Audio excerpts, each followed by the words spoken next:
Hola, Dios les bendiga. Este es nuestro segundo video de la serie para padres con el libro Cómo conducir a tus hijos a Cristo y varias herramientas también que están allí en este libro, pero sobre todo en la palabra de Dios. Hoy queremos hablar acerca del tema de la falsa conversión en los niños y cómo este tema es tan importante porque hemos visto las estadísticas que nos han mostrado los estudios de que más o menos un 80% de los niños abandonan el evangelio, la fe, cuando llegan a la edad de la adolescencia. Pero como esto no queremos que ocurra con nuestros hijos, por eso estamos aquí hoy, para enseñarles qué nos dice la palabra de Dios, para que estemos muy atentos y cumplamos fielmente la tarea que Él nos ha dejado. Yo no sé si ustedes probablemente sí han escuchado esos casos en los que tú dices, oye, pero mi hijo le entregó su vida al Señor cuando tenía 8 años o 10 años y aparte de la alabanza, él además de eso bailaba, cantaba, etcétera, oraba. Pero ahora no sé qué pasó, vive con su novia, usa drogas, es ateo, no quiere saber nada de Dios. ¿Qué pasó? Un falso converso. La Biblia habla de las falsas conversiones. De hecho, Jesús dijo que en Mateo 7:21, no todo el que me llama Señor, Señor entrará en el reino del cielo, solo entrarán aquellos que verdaderamente hacen la voluntad de mi Padre que está en el cielo. puede haber personas que nombren a Dios con sus labios y que digan Señor, Señor, pero realmente, y de hecho ahí en ese pasaje Jesús dice, nunca los conocí, apartados de mí, hacedores de iniquidad. Y en muchas otras parábolas vemos cómo Jesús contrasta entre los falsos y los verdaderos, las ovejas y las cabras, la cizaña y el trigo, el árbol bueno y un árbol malo, que da fruto malo o un fruto bueno y que tiene que ver con la esencia misma, la naturaleza misma de la persona. También algo que tenemos que tener en cuenta es que el Señor nos dice que por nuestros frutos nos conocerán. Y eso es algo importante que ustedes pueden ver. Y eso es lo que nosotros tenemos como una guía para alguien falso converso que realmente no ha visto el evangelio como tiene que ser.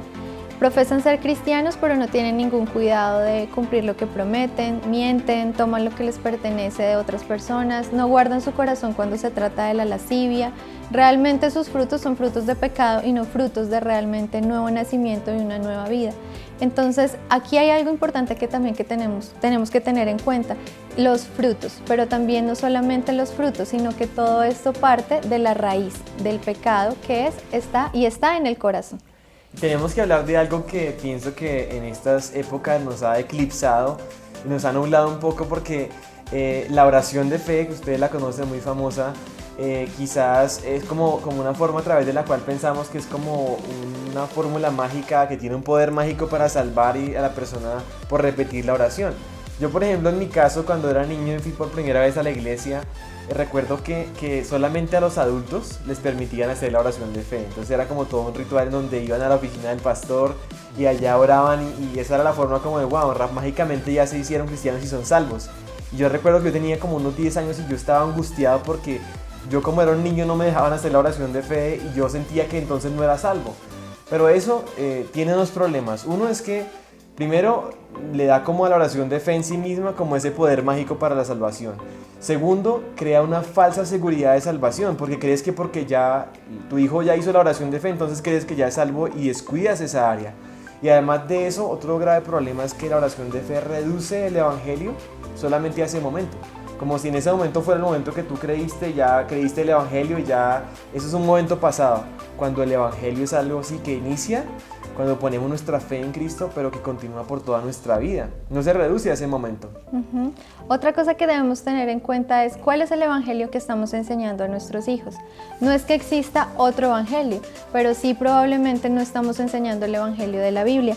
Gálatas 1:6, Pablo nos enseña que si alguien, ya sea de nosotros o incluso un ángel del cielo, les predica otra buena noticia diferente a la que nosotros les hemos predicado, otro evangelio diferente, que le caiga la maldición de Dios, que sea anatema.